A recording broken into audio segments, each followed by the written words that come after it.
welcome to Legal Affairs. My name is Diamond Liddy, and I'm the public defender of the 19th Judicial Circuit. We have a wonderful show today. It's a little off the chain, if you will. We're usually talking about programs and things in the community and in our school system, et cetera, to help our youth. And this is something to help our youth of sorts. But we're taking a little bit different approach for this show, and I'm pretty excited about it. With us is George Connelly. Yes. And George, tell us exactly your title, exactly what that title means, and give us a little bit of background from where you come, etc. Diamond, I'm the Juvenile Probation Officer Supervisor at the Assessment Center Screening Unit. I supervise a group of probation officers who perform screening and assessment. It's multifaceted, really. Prior to coming to DJJ in 2010... And what is DJJ? Department of Juvenile Justice. Okay, okay. I was a senior officer with adult probation and parole for the Florida Department of Corrections. Okay. And so your total involvement with corrections, if you will, has been how many years? A total of 16. Wow.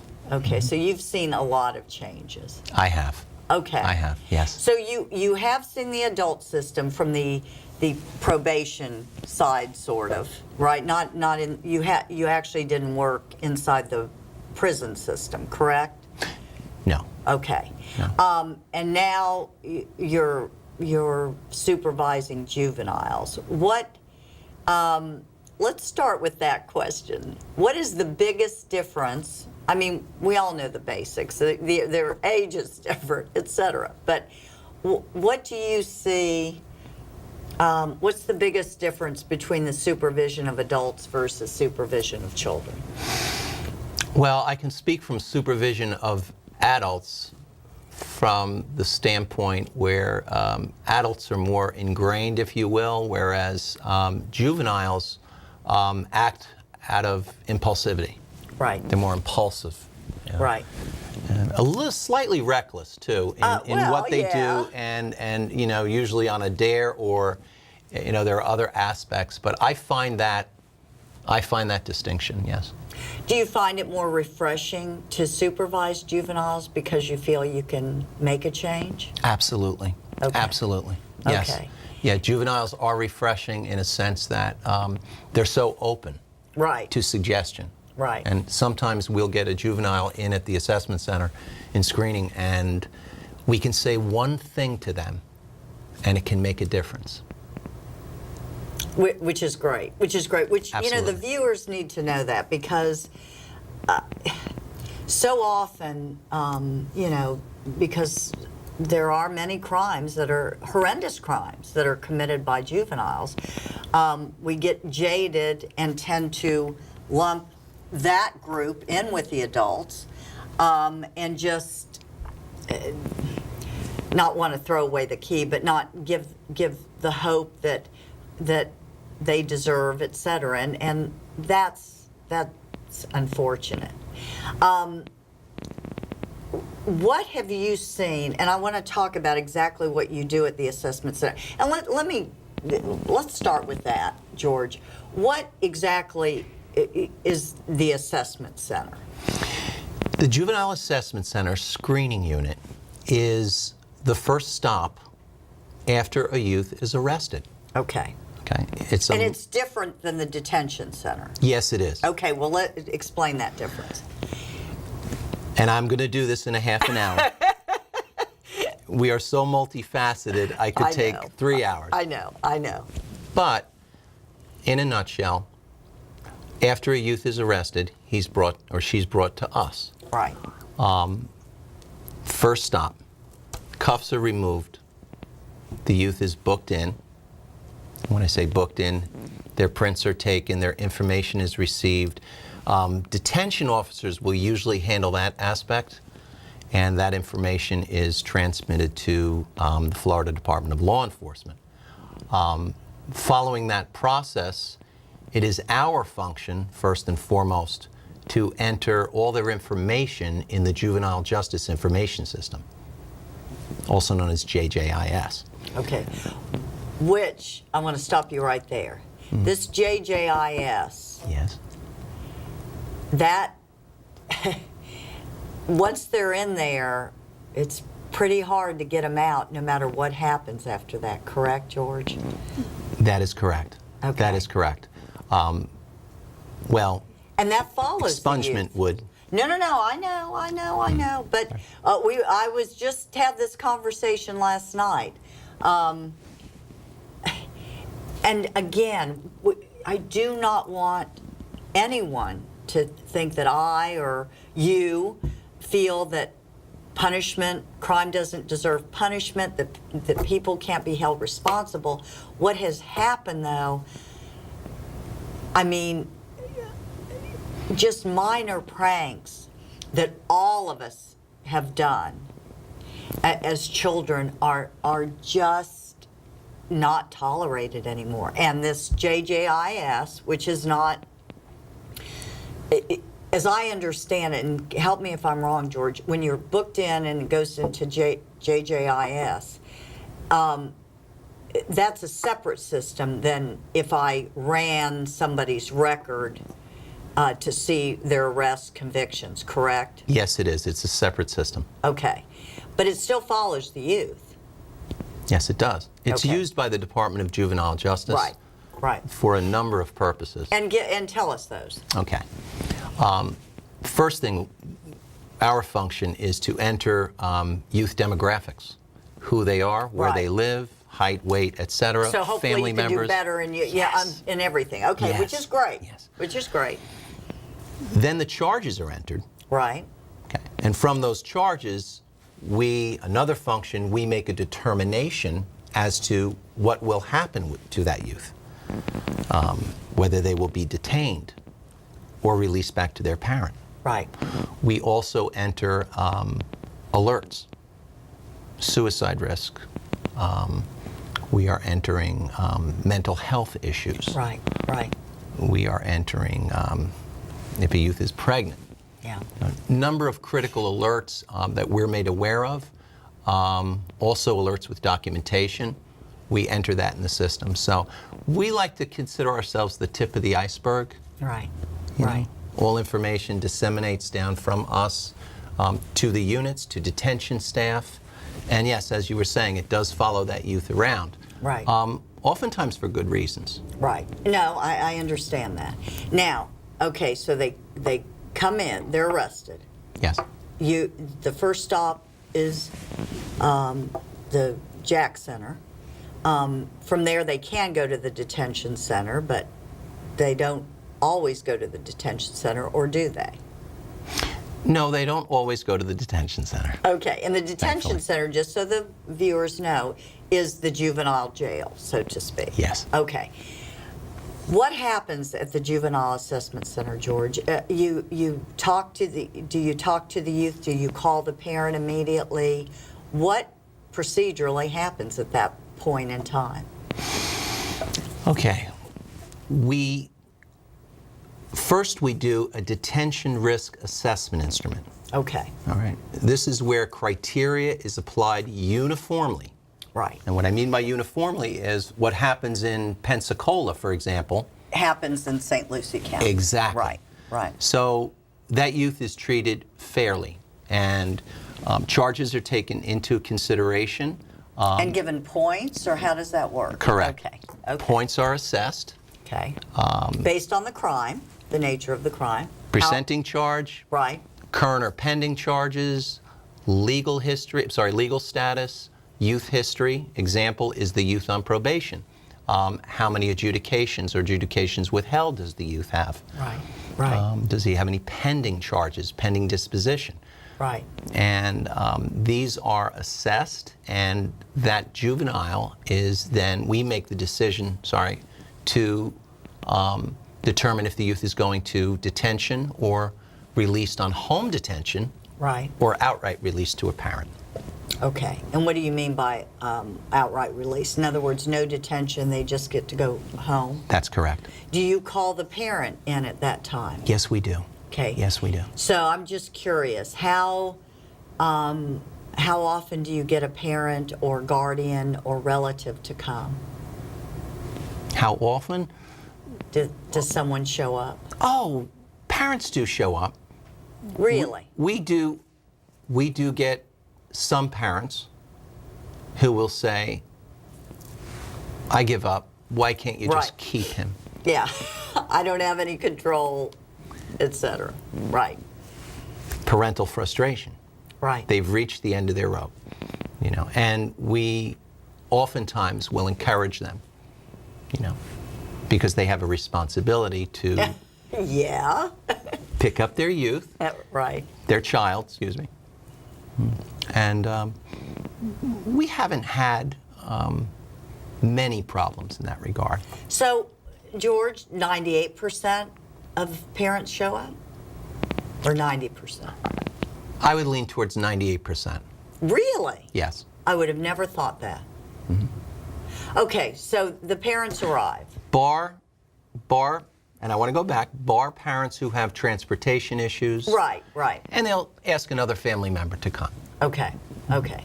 So now you're at the JAC. And again, I'm being basic here, but for those, most people, which is a good thing, don't realize all that the department really does to help our youth that get in trouble. And I think it's important for that. I mean, from, the first arrest.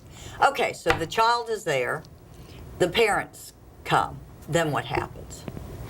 Okay, well, I want to go back for a minute. We'll contact the parent by phone. Right. And let them know, hey, what's going to happen. We also ask questions with regard to possible suicide ideation or suicide risk. Right. And for good reason. We do this with every youth. And what if a youth is going next door to detention? We want to know if that youth has a history of attempts or ideation. And we let detention staff know about this. It's very, very important. Oh, absolutely. We complete a suicide risk screening instrument, and that is forwarded to the mental health personnel at the detention center. So if that child is in need of any counseling or further intervention, this is a very powerful tool in that process. How many of the children that come to, just give me a wild, have suicide, do you put on suicide watch or whatever? And I tell all our screeners this, if there's any slight indication, we never take it lightly. Right. There are many youth who are troubled. Yeah. There are many youth who have or they issues. wouldn't be in trouble. Exactly. Yeah. So we don't take any chances. If there's been a thought, if there's been any notion, if there's been a death in the family recently, if the youth has talked about or giving things away or not associating with friends, there's a reason for that. Right. Okay. So we take this very, very seriously, and we do make a notification to detention staff. Now, What if you're releasing the child to the home? Thank you. If a youth, on the other hand, has indicated to us thoughts, ideations, attempts, sometimes the parent has no idea. Yeah. And we notify them. We make a formal notification. We also give them information as to hotlines, outside counseling, agencies that can intervene, stakeholders that can intervene in that process. Well, let me ask you a very important question. Sure. Okay. Let's say you've totaled the points, you've added up all the stuff. Mm-hmm. The child does not meet the criteria or the points on the grid to be detained in the detention center. However, this child has extraordinary, proclivity, let's say, to suicide. What do you do in that instance if you see that the parent really isn't well equipped to deal with that? I mean, would you detain the child for the child's own safety, even though the child doesn't meet the point criteria? Can you do that? Do you have that ability as in your position to override what the point system says you're supposed to do? We have. I'm asking you serious questions there. I know you are. No, that's fine. That's fine. We have the option of if a youth is in fear for their safety. Right. We have an option of detaining that youth, Okay. and that should be done through legal counsel. Right. Right. And if they've committed an offense, we can detain them under that. We have a particular qualifier for that criteria. Right. Okay. In the event of a youth indicating suicidal ideations, and a parent comes to pick a child up, we will refer that child for further assessment. Okay. Usually to our task group next door. Okay. So they will hopefully get some additional. Absolutely. Okay. Okay. So you're not going to release a child with that. Now there is a difference in of course, between suicide ideations and mental health issues. Are you lumping all that in the same group, or are you separating them? I mean, because somebody can be mentally ill, be bipolar, but never think of suicide. That's a very good question. We do a positive achievement change tool assessment, Okay. and from that interview, we have hits, so to speak, Okay. for aggression, depression, suicide, other problems. And we again make that same referral for further assessment at data. Okay. Okay. So we're still at JC. So the Jack. They're still there. They're getting assessed. They're talking to the counselor. They're talking to the is that what you call your staff, probation? They're juvenile probation officers. Right. Yes. JPOs, I know that. So they're getting, you've made the point, given them the appropriate points, and made decisions on whether they can go home or they have to go to detention. How long does this take? It's usually an hour to 2 hour process. Okay. Okay. Depending on the charges. Right. The interview itself takes 25 minutes. And also there's paperwork. Like I said, we're multifaceted. Right. Not only are we entering information, are we interviewing the youth, but we're also preparing paperwork for all of our stakeholders. Right. The judge and clerk. Right. Task referral paperwork. Okay. So it's quite a process. Okay, so let's say they're released at this point. Do they get a court date at that point? What happens? Depending on the status, if it's detention status, be that secure detention Right. or if they're released on home detention, Right. they'll go to court the next day. Right. Right. If it's an outright release, they'll receive a date from the clerk Okay. in the mail. Okay. And then the whole court proceeding proceeds. They go before the judge. Now,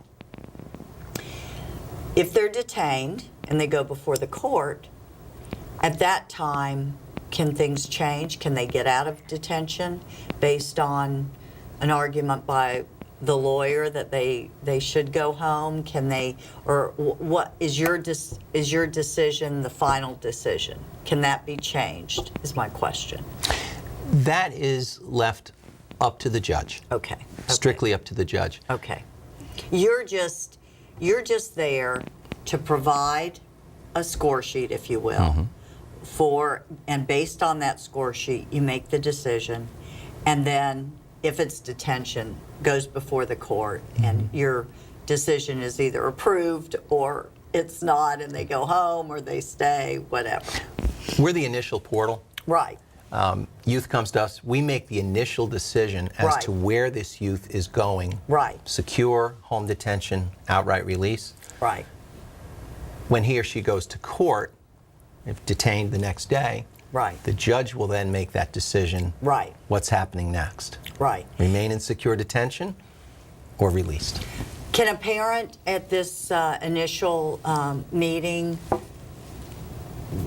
plead and beg and get, I mean, are these hard and fast numbers and rules, George, or can they be, you know, and I obviously I'm not implying that you guys would do anything wrong or unethical or illegal, but I'm just saying, do you have some discretion in this process or no? We provide information. That is the number of points. We Right. provide pertinent information, you know, victim safety. Right. Things that the judge needs to know Right. to make a proper determination. Yeah, but I'm talking about at the initial detention decision. What if they're on the borderline? Can you say, "Gosh, this child really, it's a horrible crime," or not a horrible, because you wouldn't be doing it, you'd be detaining them, but it's a crime that's serious. But all the points add up, and they're right on the border, and we got parents who care, and will you know, help the child when they go back home. Do you have wiggle room or no? Well, we do have. There are aggravating Right. and mitigating circumstances. Okay, and you can weigh those. We can weigh those. Yes, we Okay. can. Yes, we can. Okay. So in that initial screening, you do have some discretion as to where now if it's clear that if the line is if the child scores over 100 points, they have to go to detention. Yes. And they score 150, they're going to detention. I understand that. But if the 100 points is and I'm just throwing this out because believe me, your job is so complex. People have no idea. But let's say the 100 points, they score the 100 points, and you've got some mitigation, blah, blah, blah, then that's where you have the wiggle. Okay, I got you. And believe it or not, we're almost out of time. But I think the important point that I want to make today, though, is that at that initial screening, when the child enters the criminal justice system, sometimes not for the first time, but sometimes for the first time, your people do an assessment to get that child the help they need. Yes. At that point. Yes. That initial point. Yes. Yes. Okay. And that's power. That's power. The Yeah. power to act, the power to decide to be the referrer. Right. Right. It's a tremendous intervention, and all of us are passionate about doing that because it can make a huge difference in Well, a and you family's said that life. at the beginning of the show. I mean, you know, this is, especially for a child who has never been, this could be, this could scare them enough, and you could be, you know, and I know it's not your job to scare them, but you could have an impact, and maybe it is, to impact them enough so they're not back again. Go ahead, George. I don't want to. No. Well, it's very interesting you say that because we have had, I have experienced just recently, we did youth success program at Port St. Lucie PD, and a parent stood up and said, "Mr. Connelly, you're a household name." And I was surprised, and I said, what do you mean?" I didn't plan on mentioning this, but Right. I said, "Why? Hello, how are you?" And she said, 3 years ago, my daughter was arrested, and you had a conversation with her reminding her about the pain of the day and everything she'd gone through, and she never forgot it. And you told her this would be her most powerful motivator, remembering what she went through that day. And it's a conversation that I have with a lot of youth, and the other screeners do as well.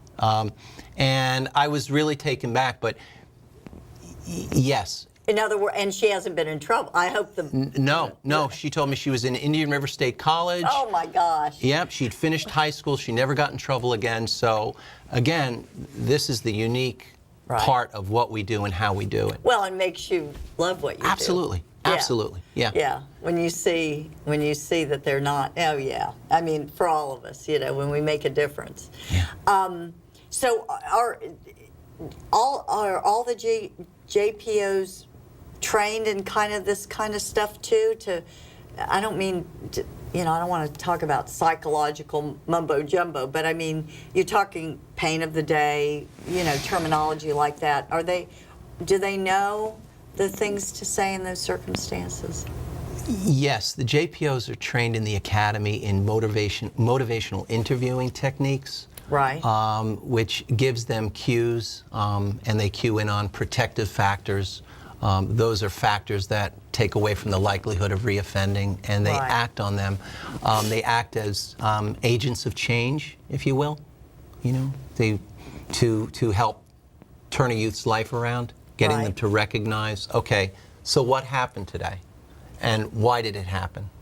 So, and those questions are asked in that initial meeting? Yes. Yeah. Not with regard to guilt or innocence. Right. At all. Right. Okay. But more so, asking them questions, for example, family history, social history, education, Right. criminal history. Have they been abused sexually or physically? Right. This creates another hat. Yeah. Okay. Yeah. We are then providing intervention in that regard. Right. So, be it a call to DCF, the hotline. And you definitely have that prerogative. Yes. And you have that duty. Yes, I'm we do. sure if you're aware of that. Yes. How often does that happen, George? It happens. It happens. How often? But it does. It does happen. Yes. So in some circumstances, them getting arrested may be a great thing because the abuse is uncovered, and then it can be stopped, hopefully, at that point. And it's interesting you say that because that's how I see it too, and Yeah. all of us really. Yeah. Well, and you gotta, working the criminal justice system, and I've seen it from all sides, can be a daunting task at times, but you have to believe in people, and you have to believe that